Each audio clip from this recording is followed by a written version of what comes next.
எல்லாருக்கும் வணக்கம். TNUSRB PC exam எழுதிட்டு இப்போ ரிசல்ட்டுக்காக எல்லாரும் ஒரு விதமான டென்ஷனோடையும் ஒரு எதிர்பார்ப்போடையும் இருப்பீங்கன்னு நல்லாவே புரியுது.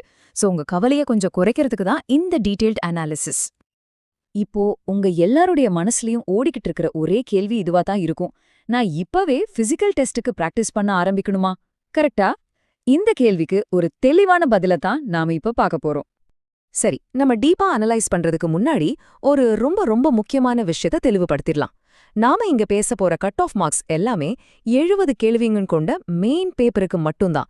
தயவு செஞ்சு இத தமிழ் எலிஜிபிலிட்டி டெஸ்டோட குழப்பிக்காதீங்க. இது ரொம்ப முக்கியம்.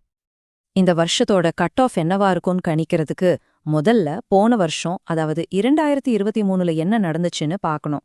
அதுதான் நமக்கான ஒரு பெஞ்ச்மார்க். போன வருஷம் 2023ல இதுதான் கட் ஆஃப் நிலைமை. பாத்தீங்கன்னா ஜெனரல் கேட்டகரியில ஆண்களுக்கு 59ம் பெண்களுக்கு 54ம் இருந்துச்சு. மத்த கம்யூனிட்டிஸோட ஸ்கோரையும் பாருங்க. இந்த நம்பர்ஸ மனசுல வச்சுக்கோங்க. இத பேஸ் பண்ணி தான் நாம இந்த வருஷத்தோட கணிப்பை பார்க்க போறோம். அப்போ இந்த வருஷம் ஏன் கொஞ்சம் வித்தியாசமா இருக்கலாம்? நிறைய பேர் எக்ஸாம் ஈஸியா இருந்துச்சுன்னு சொன்னாலும் அந்த ஸ்டேட்மெண்ட் பேஸ்ட் கேள்விகள் இருந்துச்சு இல்லையா, அது கொஞ்சம் ட்ரிக்கியா இருந்துச்சு. இதனால போன தடவைய விட இந்த தடவை கட் ஆஃப் 1 இல்ல 2 மார்க் குறையறதுக்கு வாய்ப்பு இருக்கு. ஓகே, இப்போ வாங்க எல்லாரும் ரொம்ப ஆவலா எதிர்பார்த்துட்டு இருக்கிற அந்த பகுதிக்குள்ள போகலாம். அதாவது ஆண் தேர்வர்களுக்கான 2025ஆம் வருஷத்தோட எக்ஸ்பெக்டட் கட் ஆஃப் மார்க்ஸ் என்னன்னு பார்க்கலாம்.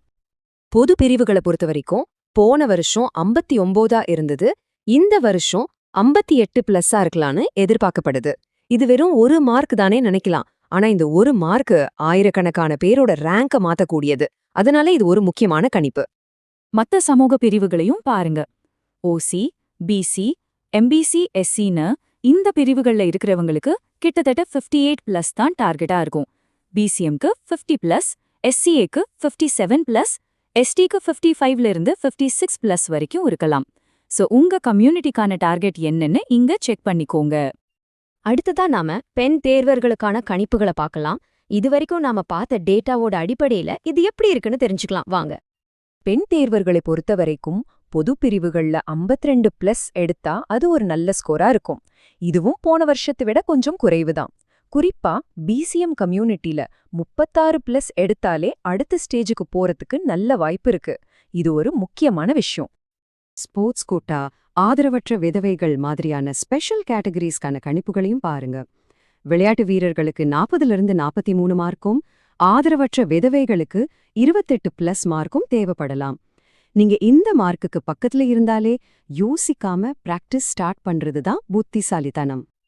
இவ்ளோ நம்பர்ஸையும் பார்த்ததுக்கு அப்புறம் எந்த சந்தேகமும் இல்லாம உங்கள அடுத்த கட்டத்துக்கு கூட்டிட்டு போற அந்த ஒரு சேஃப் ஸ்கோர் எது?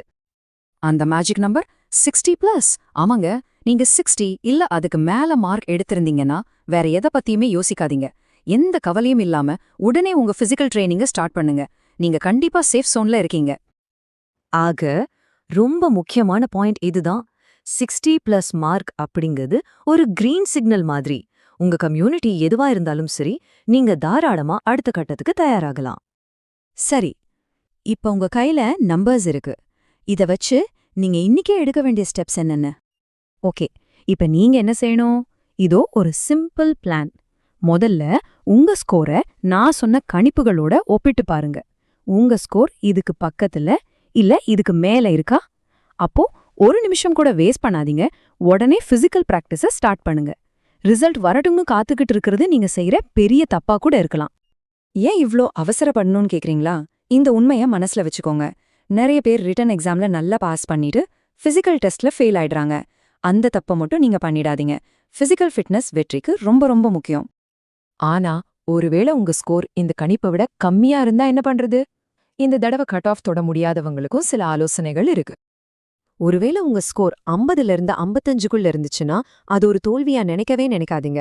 அது ஒரு ரொம்ப ஸ்ட்ராங்கான ஃபவுண்டேஷன். இந்த அனுபவத்தை வச்சு இன்னொரு வருஷம் சரியா படிச்சீங்கன்னா அடுத்த எக்ஸாம்ல உங்களால நிச்சயமா 60 பிளஸ் எடுக்க முடியும். நம்பிக்கைய மட்டும் விட்டுறாதீங்க. ஆக இதிலிருந்து நாம எடுத்துக்க வேண்டிய முக்கியமான விஷயம் இதுதான். ரிட்டன் எக்ஸாம் எந்த அளவுக்கு முக்கியமோ அதே அளவுக்கு பிசிக்கல் டெஸ்டும் முக்கியம். ரெண்டுமே இருந்தாதான் ஜெயிக்க முடியும். தொடர்ந்து பிராக்டிஸ் பண்ணுங்க. உங்க இப்போதைய ஸ்கோரை ஒரு பாடமா எடுத்துக்கிட்டு அடுத்த கட்டத்துக்கு முன்னேறுங்க. உங்க எல்லாருக்கும் என்னோட மனமார்ந்த வாழ்த்துக்கள்.